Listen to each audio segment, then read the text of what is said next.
no compromise. உங்க சைடுலயும் எங்க சைடுலயும். It's a GT promise. GT Holidays, South India's #1 travel brand. கைலாசாவின் Karthigai தீபத் திருவிழா 17 நாட்கள் சிறப்பு நேரலை சத்சங்கம் இரவு 7 மணிக்கு இணையுங்கள். முதல்ல நம்ம திரு எஸ்பி வேலுமணி அவர்கள் குறித்து பேசி ஆரம்பிக்கிறதுக்கான காரணம் என்ன சார்? அவரை நீங்கள் ஸ்டார் வேட்பாளர்னு சொன்னீங்கல்ல, அவர் ஒரு one of the super star வேட்பாளர்னு சொல்லுங்கள். 2011 ஜெயிச்சாங்க, 2016 ஜெயிச்சாங்க, 2021 ஜெயிச்சாங்க, 2011 ஜெயலலிதா இருந்தாங்க, ஜெயிச்சாங்க. அப்போ கிட்டத்தட்ட 62% ஓட்டு வாங்கினார். 40-45% ஓட்டு வாங்கினாலே வெற்றி வாய்ப்பு உள்ள ஒரு இடத்துல இவர் கிட்டத்தட்ட 1 லட்சம் ஓட்டு, 99,000 ஓட்டு இவர் வாங்குறாருன்னா, அடுத்து காங்கிரஸ் வேட்பாளர் கூட்டணியில் இருந்தவங்க 46,000 ஓட்டு வாங்குறாங்க. பாதிக்கும் கீழே. அவ்வளோதான். ஏன் சூப்பர் ஸ்டார் வேட்பாளர் சொன்ன புரியுதா? அந்த ஏரியாவில் தொண்டாமுத்தூர், அவரோட தொகுதி தொண்டாமுத்தூர், அதில் உக்கடம் ஒரு போர்ஷன், ஆத்துப்பாலம், கரும்பு கடை, இப்படி இஸ்லாமியர்கள் அதிகமாக வாழக்கூடிய இடம் அவர் தொகுதியில்.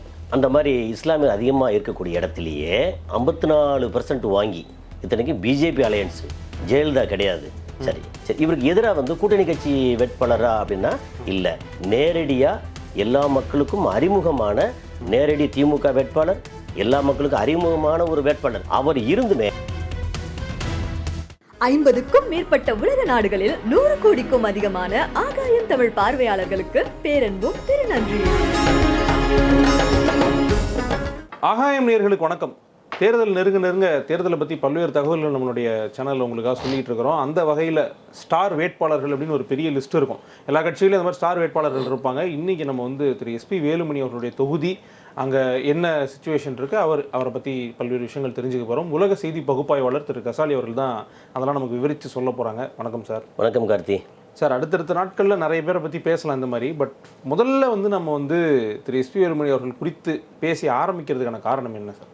அவரை நீங்கள் ஸ்டார் வேட்பாளர்னு சொன்னீங்கல்ல, அவர் ஒரு one of the super star வேட்பாளர்னு சொல்லுங்கள். ஓகே, நான் என்ன அடிப்படையில் சொன்னா, பிரபலமான வேட்பாளர்கள் எல்லா கட்சியிலும் இருப்பாங்க. இருக்கு இல்லை, அவர் பிரபலம். ப்ளஸ் 2011 ஜெயிச்சாங்க, 2016 ஜெயிச்சாங்க, 2021 ஜெயிச்சாங்க. ஓகே, 2011 ஜெயலலிதா இருந்தாங்க, ஜெயிச்சாங்க. அப்போ கிட்டத்தட்ட 62% ஓட்டு வாங்கினார். 40-45% ஓட்டு வாங்கினாலே வெற்றி வாய்ப்பு உள்ள ஒரு இடத்துல 65%. அப்போ அவருக்கு எதிராக போட்டி போட்டது திமுக கூட்டணியில் காங்கிரஸ் வேட்பாளர் கந்தசாமி. ஓகே, இப்போ 2016 அப்போ ஜெயலலிதா இருந்தாங்க. ஓகே, அப்போ 55% ஓட்டு வாங்கி ஜெயித்தாங்க. அப்போ பாஜக தனியாக நினைச்சு அவங்களும் கொஞ்சம் பிரித்தாங்க, அப்படி போச்சு. அப்போ அதில் திமுகவோட கூட்டணி கட்சி இருக்கு இல்லையா, மனிதநேய மக்கள் கட்சி, அவங்களுக்கு கொடுத்தாங்க. அவங்க இவர் கிட்டத்தட்ட 2016 ஒரு 1,09,000 ஓட்டு, 10,000 ஓட்டு பக்கத்து 1,09,000 ஓட்டு வாங்கினார்னா, அடுத்த லெவலில் இருக்கிறது 40,000 ஓட்டு வாங்குறாங்க. அவ்வளோதான். இதே 2011 பார்த்தீங்கன்னா இவர் கிட்டத்தட்ட 1 லட்சம் ஓட்டு, 99,000 ஓட்டு இவர் வாங்குறாருன்னா, அடுத்து காங்கிரஸ் வேட்பாளர் கூட்டணியில் இருந்தவங்க 46,000 ஓட்டு வாங்குறாங்க. பாதிக்கும் கீழே. அவ்வளோதான். ஏன் சூப்பர் ஸ்டார் வேட்பாளர் சொன்ன புரியுதா? சரி, இப்போ 2021 பார்த்தீங்கன்னா இப்போ 54%. ஏன் ஓட்டு அதிகமாக இருக்குது, பெர்சன்டேஜ் கம்மியாக இருக்குது அப்படின்னா, ஒரு 4 வருஷம் 5 வருஷத்துக்கு ஒருக்க மக்கள் தொகை இன்க்ரீஸ் ஆகிட்டே வரும்ல. இப்போ அந்த பேசிஸில் இப்போ 1,24,000 ப்ளஸ் ஓட்டு 21 வாங்குறாரு. அதில் என்னென்னா, இது முக்கியமான தேர்தல் என்னென்னா, ஜெயலலிதா கிடையாது. Okay, BJP alliance. அந்த ஏரியாவில் தொண்டாமுத்தூர், அவரோட தொகுதி தொண்டாமுத்தூர், அதில் உக்கடம் ஒரு போர்ஷன், ஆத்துப்பாலம், கரும்பு கடை, இப்படி இஸ்லாமியர்கள் அதிகமாக வாழக்கூடிய இடம் அவர் தொகுதியில். அந்த மாதிரி இஸ்லாமியர் அதிகமாக இருக்கக்கூடிய இடத்துலையே அவர் 54% வாங்கி, இத்தனைக்கு பிஜேபி அலையன்ஸு, ஜெயலலிதா கிடையாது. சரி, இவருக்கு எதிராக கூட்டணி கட்சி வேட்பாளரா அப்படின்னா இல்லை, நேரடியாக எல்லா மக்களுக்கும் அறிமுகமான இவர் சேனாபதின்னு சொல்லி, கார்த்திகேய சேனாபதி அவர் ரொம்ப ஃபேமஸ். இந்த ஜல்லிக்கட்டு, அது இந்த மாடு வளர்க்குறது, காளைகள் வளர்க்குறது, எல்லா மக்களுக்கும் அவரை பற்றி தெரியும். நேரடி திமுக வேட்பாளர், எல்லா மக்களுக்கும் அறிமுகமான ஒரு வேட்பாளர். அவர் இருந்துமே இவர் வந்து 1,24,000 ப்ளஸ் ஓட்டு வாங்கினார்னா அவர் கார்த்திகை சேனாதிபதி வந்து ஒரு 82,000 சொச்சம் ஓட்டு வாங்கினார். ஓகே, அப்போ என்னாச்சு, இவங்க வந்து 54%, இவர் 35%, 36% பக்கம் வாங்கினார். இப்படி என்ன நிலைமையிலையும் இவர் வந்து எஸ்பி வேலுமணி ஜெயிக்கிறார். சரி, ஒருவேளை அடுத்ததில் ஏடிஎம்கேயும் இல்லை, டிஎம்கேயும் இல்லை, பிஜேபியும் இல்லை, எல்லாம் தனித்தனியாக நிற்கட்டும், இவர் சுயேட்சையாக நின்னா கூட ஜெயிப்பார். கட்சியோ சின்னமோ இவர் ஒன்றும் இன்ஃப்ளூயன்ஸ் பண்ண முடியாது. ஏன்னா நான் வந்து அங்கே அந்த தொகுதிக்கு போயிருந்தேன் சமீபத்தில். போய் பார்த்து கேட்டால், இஸ்லாமியர்கிட்ட போய் கேட்டால் அவர் வந்து மதம் தாண்டி அவர் வந்து நல்லவர், இங்கே நிறைய நல்லது பண்ணுறாரு அப்படின்றாங்க. வேறு மக்கள்கிட்ட கேட்டால், பட்டியலினத்து மக்கள்கிட்ட கேட்டாலும் சரி, கவுண்டர்கிட்ட கேட்டாலும் சரி, நாயுடு கேட்டாலும் எது கேட்டாலும் சரி, அவர் நல்லவர், எந்த காரணத்துக்கும் நமக்கு வந்து தீங்கு வராது அப்படின்னு ஒரு நம்பிக்கையில் இருக்காங்க.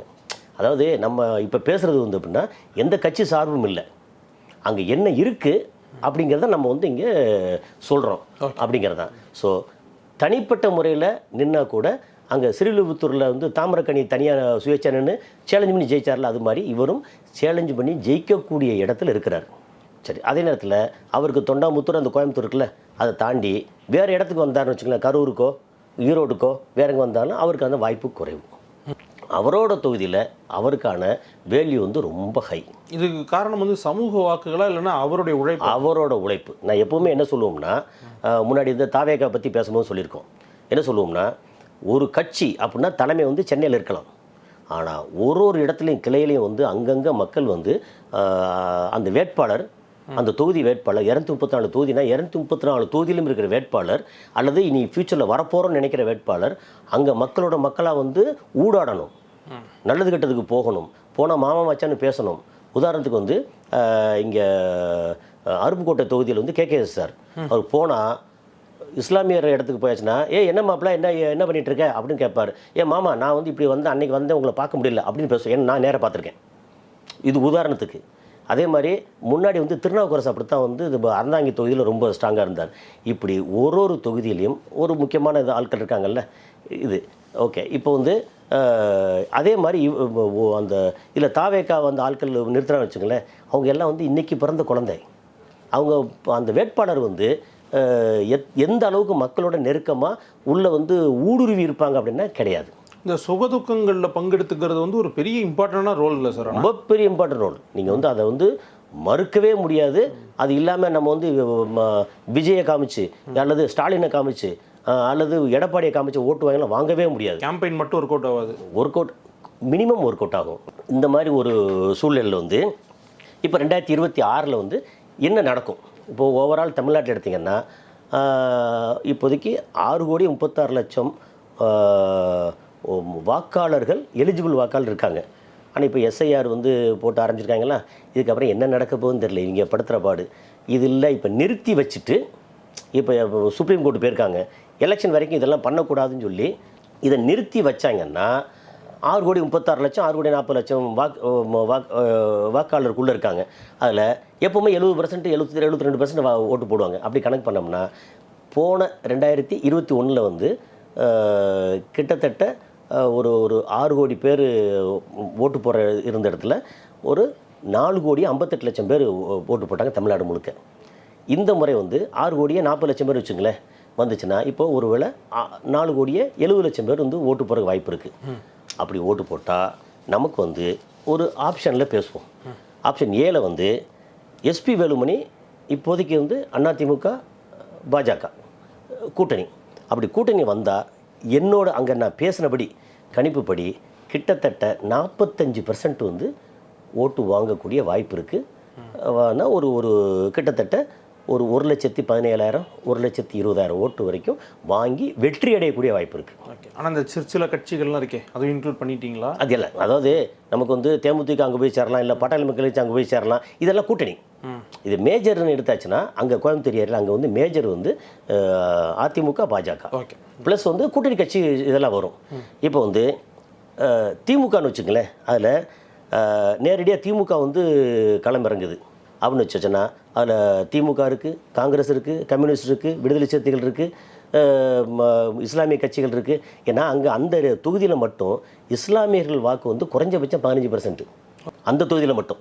சில தொகுதியில் பார்த்திங்கன்னா அரியலூர் எடுத்திங்கன்னா 2% இஸ்லாமியர் வாக்கு, ராம்நாள் எடுத்திங்கன்னா 17%க்கு மேலே. இப்படி ஒரு தொகுதியிலும் வந்து வாக்குகள் வந்து மேலே ஏறி இறங்கியிருக்கு. கிறிஸ்தவர் வாக்கு எடுத்திங்கன்னா நீங்கள் கன்னியாகுமரியில் ஒரு தொகுதியில் பார்த்தா 42%. அந்த மாதிரி என்ன எல்லா இடத்துலையும் ஆவரேஜ் இப்படி இங்கே பார்க்கும்போது 15%க்கு மேலே தொண்டாமுத்தூர் தொகுதியில் இஸ்லாமியர் வாக்கு இருக்குது. ஆனாலும் அதையும் தாண்டி 45% எடுத்து அவர் வந்து வெற்றி பெறுவார். திமுக வேட்பாளர் இதே கார்த்திகேய சனாவியாக இருக்கலாம், இல்லை வேறு யாராக வேணாலும் இருக்கலாம். இருந்தால் கூட ஒரு கிட்டத்தட்ட 40% வர்றதுக்கான வாய்ப்பு இருக்குது. இவங்க கேம்பெயின் பண்ணுவாங்க. அப்புறம் கடைசியில் என்ன தான் பண்ணாலும் நம்ம தப்போ ரைட்டோ அதை வந்து வெளிப்படையாக சொல்கிறதுல தப்பெல்லாம் ஒன்றும் இல்லை.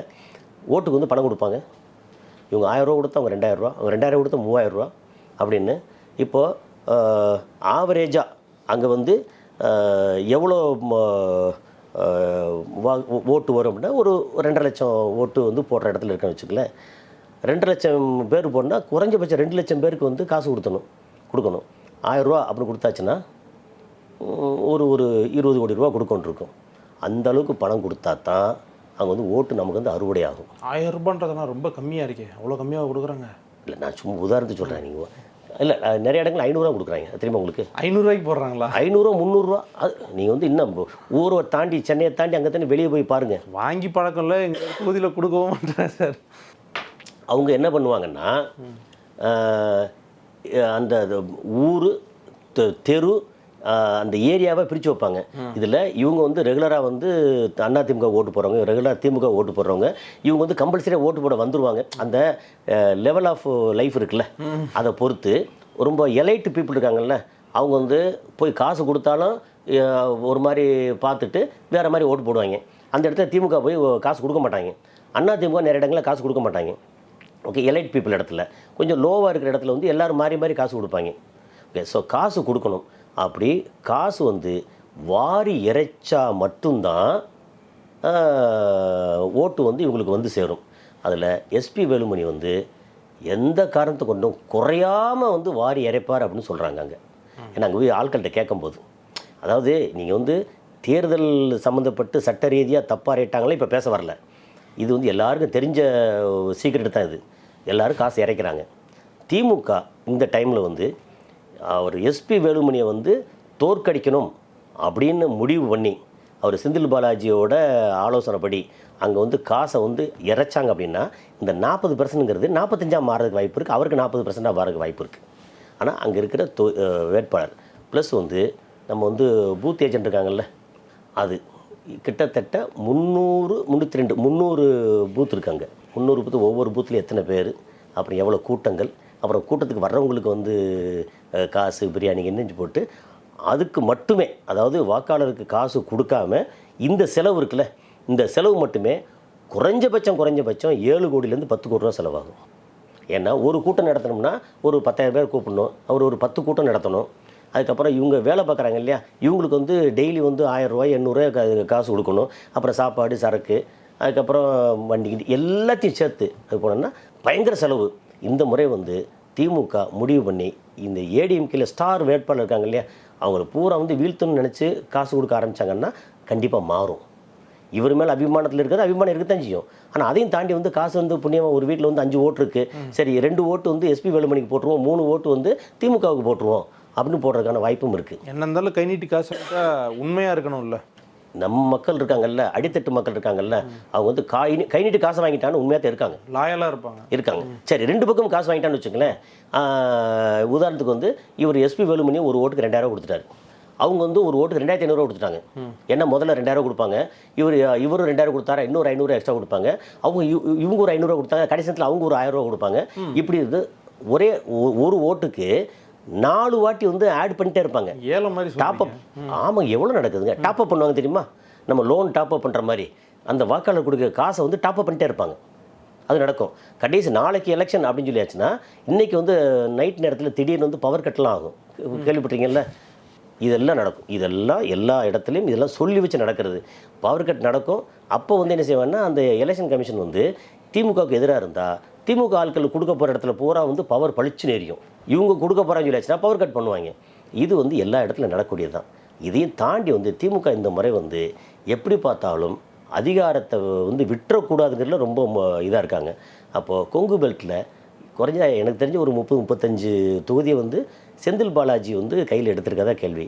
செந்தில் பாலாஜி வந்து இந்த மாதிரி ஃபீல்டில் இறங்கி வேலை பார்க்குற ஃபீல்டுனா அவர் கையில் அப்படி டேபிள் அப்படி இருந்துச்சுன்னா எந்த தொகுதி, ஒன்றியம் என்ன, தெரு என்ன, வீட்டு நம்பர் என்ன, அதில் எத்தனை பேர் இருக்காங்க, எத்தனை பேர் ஓட்டு போகிறாங்க, கரெக்டாக இருக்கா அப்படின்னா அத்தனை டீட்டெயில் வந்து தலைகீழ் மனப்பாடம் அவருக்கு. ஈரோடு இடைத்தேர்தல் அவர் தானே எல்லாம் பண்ணார், அவ்வளோ பண்ணார். ஸோ அந்த மாதிரி இந்த மாதிரி வந்துச்சுன்னா இவருக்கு வந்து இந்த வாய்ப்பு இருக்குது. சரி, வழக்கம் போல் அவங்க எப்போவுமே வந்து என் வழி தனி வழி, யாரும் எங்கிட்ட குறுக்க வர முடியாது, நாங்களும் எங்கேயும் குறுக்க வரமாட்டோம் அப்படின்னு ஓட்டுக்கு காசு கொடுக்க மாட்டோம். அது வந்து மிகப்பெரிய பாலிசிங்க. அதாவது ஓவராலாக ஓட்டுக்கு யாருமே காசு கொடுக்க முடியாத அளவுக்கு ஸ்ட்ரிக்ட் பண்ணிவிட்டு ஓட்டு போட வச்சோம்னா நாம் தமிழர் கட்சி இன்னும் கொஞ்சம் எக்ஸ்ட்ரா வந்தாலும் தரலாம். அந்த மாதிரி இப்போ வந்து நாம் தமிழர் கட்சி முன்னாடி இருந்ததுக்கு இப்போ எவ்வளோ வரும் அப்படின்னா கிட்டத்தட்ட ஒரு 16 ஓட்டு, அப்புறம் 5%. தாவேக்கா பற்றி நிறைய கேட்டேங்க. நாம் தமிழர் இன்க்ரீஸ் ஆகுதா இல்லை போனோட கம்மியாகுதா? இன்க்ரீஸ் ஆகுது கொஞ்சம் இன்க்ரீஸ் ஆகுது. அதே மாதிரி தாவேக்காவை பற்றி நான் நிறையா டிஃப்ரெண்ட்டு ஆட்கள்கிட்ட கேட்டேங்க. தாவேக்கா அங்கே நான் கலெக்ட் பண்ண இதை பொறுத்து தாவேக்கா வந்து ஒரு 5% வாங்குறதுக்கு வாய்ப்பு இருக்குது. ஓகே, முதல் தேர்தலே 5% செக்யூர் பண்ணுவாங்க. கண்டிப்பாக 5% மினிமம் வந்து வாங்க வாய்ப்பு இருக்குது அப்படின்னு சொல்லி சொல்லலாம். ஒருவேளை ஆப்ஷன் பியில் வந்து இவர் அதே இது இருக்கிறார், எப்படி அதிமுக, பாஜக அண்டு தாவேக்கா அப்படி 3 சேர்ந்தா அதே 45-48% சேர்றாங்க. திமுக அதே மாதிரி இருக்குது அப்படின்னா அவங்க என்ன பண்ணுறாங்கன்னா தாவேக்கா அங்கே போனதுனால தாவேக்காவுக்கு வந்து ஓட்டு போடக்கூடிய இஸ்லாமியர்களும் மற்ற ஆட்கள் இருக்காங்க இல்லையா, அவங்க எல்லாம் வந்து பின்ன பேக் அடிச்சிட்றாங்க. எல்லாம் அடிச்சது போக டிஎம்கே வந்து 42-43%, அதை விட கொஞ்சம் மார்ஜின் நெருக்கமாக கிட்டத்தட்ட ஈக்குவலாக வர்ற அளவுக்கு இருக்காங்க. அதுக்கப்புறம் நாம் தமிழர் கட்சி கொஞ்சம் ஜாஸ்தி வேறு வருது அங்கே. அதுக்கப்புறம் இன்னொரு ஆப்ஷன் வந்து ஏடிஎம்கே, டிவிகே, தாவேக்கா இது ரெண்டும் கூட்டணி. பிஜேபி தனியாக நிற்குது, அது தனி கூட்டணி தனியாக நிற்க வச்சுங்களேன். அப்போ வந்து ஏடிஎம்கே கூட்டணி, ஏடிஎம்கே டிவிகே வந்து 50% நிற்பாங்க. திமுக வந்து கூட்டணி கட்சிக்கு கொடுக்குறான்னு வச்சுக்கலாம். அந்த டைமில் இங்கே கொடுத்தனால 30% தான் வாங்குவாங்க. ஏன்னா அந்த தொகுதியில் வந்து திமுக கூட்டணி கட்சிக்கு கொடுத்தா ஓட்டு வந்து எஸ்பி வேலுமணி வந்து ரொம்ப மெனக்கிட வேண்டியதில்லை. அந்த மாதிரி. ஓகே சார், கூட்டணி கட்சி ஆனால் சின்னம் திமுகவாக இருந்தால் ஒருவேளை ஏதோ ஒரு சின்ன கட்சி கொடுக்குறாங்க, சின்னம் வந்து உதயசூரியன் மக்களுக்கு தெரியுது கூட்டணி கட்சி. இன்னொன்று வேலை பார்க்கணும்ல, நமக்கு உள்ள அங்கே லோக்கல் இருக்கிற பூத் ஏஜென்ட், அங்கே இருக்கிற லோக்கல் ஆட்கள் வேலை பார்க்கணும்ல. கோஆபரேட் பண்ண மாட்டாங்களோ? கண்டிப்பாக உண்டு. நம்ம கட்சி நம்ம ஆள் அப்படின்றது போக வேறு ஆட்கள் ரொம்ப வேலை பார்க்குறது குறையும். ஆனாலும் பரவாயில்ல, கூட்டணி கட்சி வேறு சின்னம் அப்படின்னு போட்டாச்சுன்னா 30% தான் வர்றதுக்கு வாய்ப்பு இருக்குது. ஒரு திமுக வந்துச்சுன்னா நிலைமை வேறு. ஆமாம், வழக்கம் போல் வந்து அந்த மாதிரி ஒரு சூழலில் வந்து நாம் தமிழர் கட்சி ஒரு 7-8% வரைக்கும் வாங்க வாய்ப்பு இருக்குது. இவங்க வந்து பிஜேபி வந்து 10% மினிமம் வாங்குவாங்க அங்கே. இந்த மாதிரி ஒரு வாய்ப்பு ஒரு ஆப்ஷனில் ஒன்று அதிமுக, பாஜக, திமுக, நாம் தமிழர் கட்சி, டிவிகே இப்படி தனியாக நிற்கிறாங்க.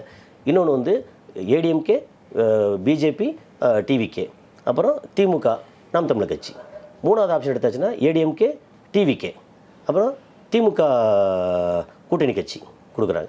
இப்படி பிரித்து பண்ணும்போது எல்லா நிலையிலையும் பார்த்திங்கன்னா எஸ்பி வேலுமணி ஜெயிக்கிறதுக்கான வாய்ப்பு இருக்குது. ஆனால் பெர்சன்டேஜ் வந்து கொஞ்சம் மேலே ஏறுது இறங்குது தவிர மற்றபடி எப்பவும் ஜெயிக்கக்கூடிய இடத்துல இருக்கிறார். எந்த கூட்டணி எங்கே மாறினாலும் அவர் ஜெயிக்கிறதுக்கான வாய்ப்பு இருக்குது, வாய்ப்பு நிறையா இருக்குது. அதை இவர் ஜெயிக்கவே கூடாதுன்னு கங்கணம் கட்டிட்டு பண்ணால் வீழ்த்த முடியாத ஆள் ஒன்றும் இல்லை அவர். அப்படிங்கிறது தான் இப்போ இந்த எஸ்பி வேலுமணி இதோடது. இப்போ இதில் வந்து கடைசியாக வந்து சொல்லக்கூடியது என்னென்னா, அந்த ஏரியாவில் இருக்கக்கூடிய மக்கள் இருக்காங்கல்ல, அதில் வந்து 18லேருந்து 25 வயசு வரைக்கும் உள்ள மக்கள் வந்து கிட்டத்தட்ட 30,000 பேர் வச்சுருக்காங்க. ஓகே, அப்புறம் 26லேருந்து 35 வயசு வரைக்கும் வந்து 60,000 பேர் பக்கம் இருக்காங்க. இது எதுக்கு? இதில் இந்த டேட்டா இருந்தால் தான் டிவிகேக்கு ஓட்டு போட போகிறாங்களா, நாம் தமிழருக்கு ஓட்டு போட போகிறாங்களா, ஏடிஎம்கே ஏடிஎம்கே எப்படி இருக்காங்க, டிஎம்கே எப்படி இருக்காங்க அப்படிங்கிறது. அதே மாதிரி 36லேருந்து 50 வயசு வரைக்கும்னா கிட்டத்தட்ட 90,000 பேர் பக்கம் இருக்காங்க. 50 வயசுக்கு மேலே உள்ளவங்க ஒரு 80,000 பேர் இப்படி வச்சுக்கோமே. இதில் நம்ம இடைநிலை மற்றும் உயர் சாதிகள் இருக்காங்கல்ல, பட்டியல் இனத்து இல்லாமல் இந்துக்களில், அவங்க வந்து 1,60,000 பேர் அடுத்து பக்கம் இருக்காங்க. இவங்க வந்து முக்கியமான ஓட்டர்ஸு. அப்புறம் பட்டியலினம் வந்து 46,000 பேர் பக்கம் இருக்காங்க. அப்புறம் இஸ்லாமியர் வந்து 40,000 பேர் பக்கம் இருக்காங்க. ஓகே. அப்புறம் கிறிஸ்தவர் வந்து ஒரு 12-13,000 பேர் பக்கம் இருக்காங்க. இதில் இஸ்லாமியரோட ஓட்டு இருக்கு இல்லையா, இது வந்து ஒரு மேஜர் ரோல் ப்ளே பண்ணுது டிசைடிங் ஃபேக்டர் மாதிரி இப்படிங்கிறது தான் இந்த கோயம்புத்தூர் தொண்டாமுத்தூர் தொகுதியோட இன்னைக்கு உள்ள நிலவரம். எஸ்ஐஆர்லாம் முடிஞ்சதுக்கப்புறம் என்ன ஆக போகுது, அப்புறம் இவங்களுடைய அந்த பெர்மிட்டேஷன் காம்பினேஷன் இருக்குல்ல, இதில் அடுத்தடுத்து என்ன வரப்போகுதுன்னு இருக்குல்ல, அதுக்கு அடுத்த கட்டத்தில் நம்ம வந்து பேச முடியும். இந்த தொண்டாமுத்தூர் பற்றி நீங்கள் சொன்னது வந்து ரொம்ப நல்லா இருந்துச்சு சார். தொடர்ந்து அடுத்தடுத்த தொகுதிகள் பற்றி சொன்னீங்கன்னா, குறிப்பாக அந்த மாதிரியான தொகுதிகள் சொன்னீங்கன்னா நான் மாறி போயிடுவேன் அந்த இடத்துக்கு. அப்போ வந்து இல்லை எஸ்ஐஆரில் வந்து நீங்கள் ரிஜெக்டட் அப்போ. ஓகே சார், உங்களுடைய தகவலுக்கும் நேரத்துக்கு ரொம்ப நன்றி சார். நன்றி. ஆஹா, நோ காம்ப்ரமைஸ். உங்க சைடுலயும் எங்க சைடுலயும். It's a GT promise. GT Holidays, South India's #1 travel brand. கைலாசாவின் Karthigai தீபத் திருவிழா 17 நாட்கள் சிறப்பு நேரலை சத்சங்கம் இரவு 7 மணிக்கு. இணையுங்கள்.